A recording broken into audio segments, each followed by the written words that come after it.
Welcome everybody to the X-Major League Grand Final between myself at the bottom of the screen and Emerson Lardie at the top. I've decided to stick with Green-White Company. I alternate between about two decks all season, but this I have the most fun playing, and I played my Blue-Red Breach in the semi-final, so I want to change it to something different. I get my turn 1 mana dork and pass the turn. I'm hoping he doesn't... Well, he's got an Inquisition. I don't really mind that. He's going to take the Knight of the Reliquary. I'm in big trouble if I lost that bird early because I kept a risky 2-lander. There is a bit of a choice for him here. The Blackcleave Cliffs makes me think he's on Jund. Everybody seems to be playing Jund at the moment. This turn, I don't want to run out my tracker till I've got a land, so I'll run out a Voice of Resurgence, which will force him to play on his own turn. Tarmogoyf 3-4, so I'm going to be able to play Scavenging Ooze here. Or actually, no, I'm going to run out the tracker because he's tapped out, so I can get the extra clue. I fetch more basic forests because I want to have activations for Scavenging Ooze. Here, he's in a kind of a position, does he want to attack Tarmogoyf because I'll hit him for 5 on the way back. He doesn't, so he passes the turn. I run out of Scavenging Ooze. I don't play anything else because I want to hold up 2 activations. So I'm hoping to bait him here to get the Tarmogoyf. I can actually shrink it. So I'm just going to test and see if I can trick him. I send in the Voice of Resurgence. I think he's thinking about combat tricks at this stage.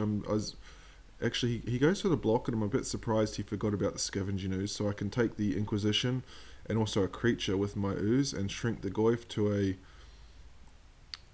1-2.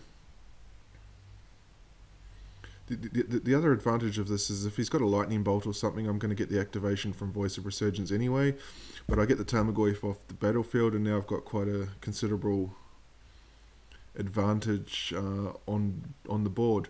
I don't think this Jund deck plays anything like Damnation or Anger of the Gods main deck, so at this stage it's looking pretty good. I can crack 2 clues to pump that tracker bigger, but you can see here he's going to Colligan's Command. Again, this is a pretty good one for me. He's going to take my tracker because I can get rid of the Birds of Paradise, and he's tapped out. So I can hit him for at least 5 coming in here. I'll play out a second Voice. Just while he's tapped out, I'm just going to get an extra activation in just to pump my Scavenging Ooze a bit larger so I can push 6 damage. So it'll be a 2-turn clock after this. Bloodbraid Elf, I don't really care. I've got him outclassed here. He finds an Inquisition, which is a total bust for him. Very disappointing. And he can only pass the turn. I'm going to crack the clue, find a company, so at this stage it's looking pretty solid. I don't want to play the planes here because I want to collect a company on his turn.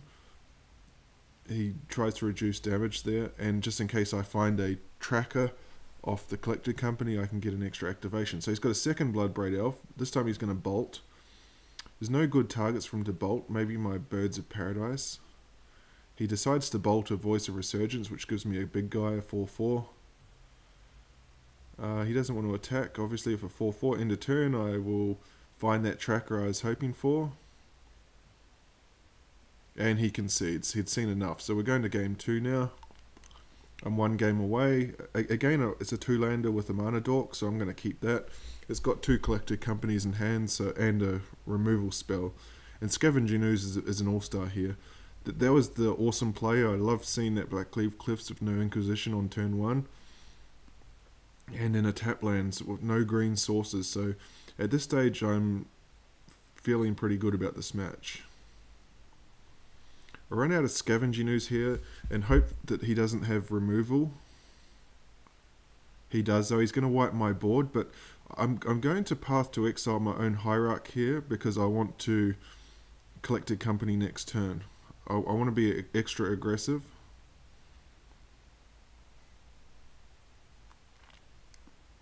So his Anger got 2 down. So Dark Confidant, I quite like seeing that because I'm trying to set up a race here. Confidant works against him in that respect. Company finds a Witness, and I'm going to take a Knight. The witness will get back the company so I can play it again. The knight's a 4-4. So I get back my company, untap. So here I don't want to swing the knight because he's got that red open. The knight's a 4-4. He can block with the confidant and bolt me. So I'm just going to send the eternal witness first. I think because I've got 2 collected companies, the pressure's on him to find a threat. So knight, I can just sit back and keep pumping, and there's the bolt. So you bolt down my witness, pass the turn. The confidant finds another swamp, so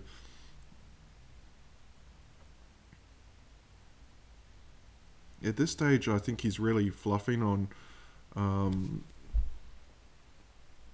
threats. He's tapped out here, so that's pretty good for me. And the other thing is he's only got 1 green source for an activation of Scavenging Ooze. So I take a knight and a tireless tracker. Unfortunately I don't have the land, but I'm going to go and find it now with the knight. So I get the clue. I got 2 5/5s, again totally outclassing his board. Just get the clue before combat, and it enables me to pump with Gavany Township or pump the tracker. So I send everybody here. I'm hoping to get that Scavenging Ooze because the ooze can shrink my knights. Even though he's only got 1 green, if he finds another green source, he can do a fair bit of damage to my knights. No blocks there, I was a bit surprised. Only the Dark Confidant. I think he does go ahead and double block.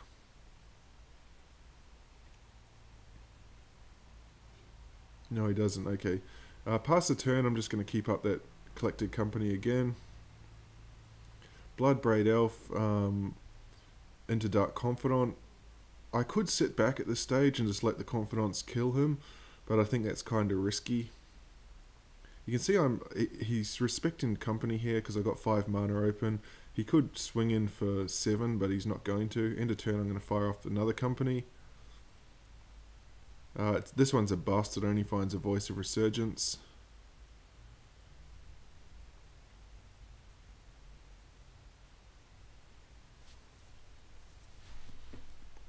Untap, no land for the tracker, but at this stage I'm thinking I've seen the Anger of the Gods already. I don't need to commit anything else to the board. I've got a far superior board, so I'm just going to try and win the game with what I've got and keep this other stuff back in reserve. You can see here he's gone the double block, the Skoos and the Elf on the tracker, so I can actually pump the tracker twice and get both of them and clean his board.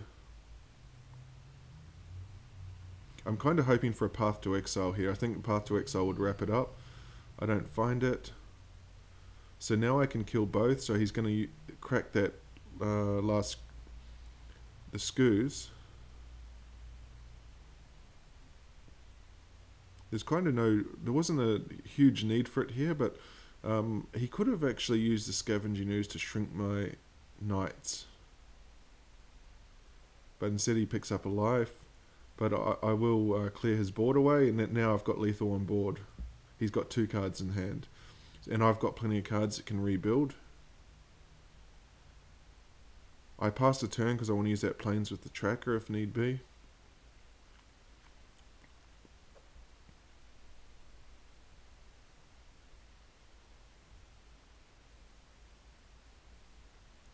Now 3 cards in hand. I was very happy to see this Liliana because he's down to 2 cards and I can't think how you can get out of this. Liliana minuses. Voice of Resurgence is brilliant against Liliana's minus. And he's tapped out. So from there, the game is over. You see no cards in hand.